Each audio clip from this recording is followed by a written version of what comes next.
राज्यात सर्वाधिक 500 पेक्षा जास्त अतिसंवेदनशील मतदान केंद्र असलेल्या गडचिरोली लोकसभा मतदारसंघात सुरक्षेची जय्यत तयारी करण्यात आलेली आहे।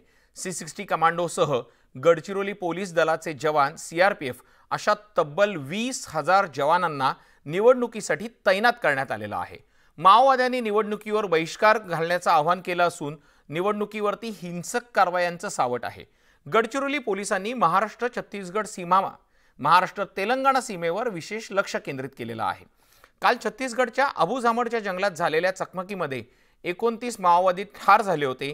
या घटनेनंतर गडचिरोली जिल्ह्यासह 2 राज्यांच्या सीमावर्ती भागात हाय अलर्ट जारी करण्यात आलेला आहे। दरम्यान गडचिरोलीचे पोलीस अधीक्षक निलोत्पल यांच्याशी संवाद साधलाय आमचे प्रतिनिधी महेश तिवारी यांनी। सर, काय परिस्थिती आहे एकूण निवडणुकीमध्ये? ही सुरक्षा व्यवस्था जी आहे कशी राहणार आहे?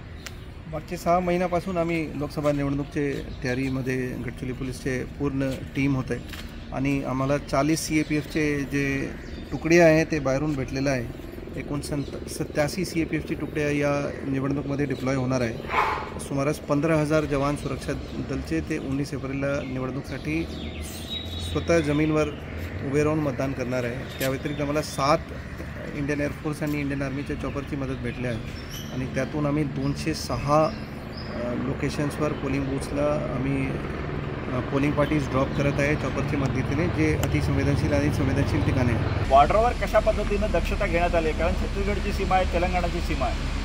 बॉर्डरवर टप्प्याटप्प्यावर आमचे C60चे जवान ते नक्षलविरोधी अभियान राबवत आहे मागचे 3 दिवसापासून आणि पुढचे 7 दिवस ते तिथेच थांबून अभियान राबवणार आहे।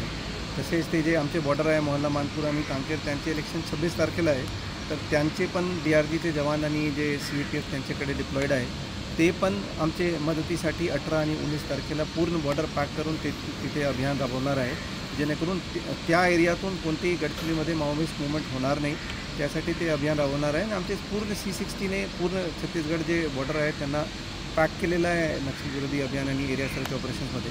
आम्हाला खात्री आहे की या वर्षाची जे लोकसभा निवडणूक होणार आहे ते मागचे लोकसभा निवडणुकीच्या तुलनेमध्ये शांततामय वातावरण होईल। महेश तिवारी, न्यूज 18 लोकमत, गडचिरोली।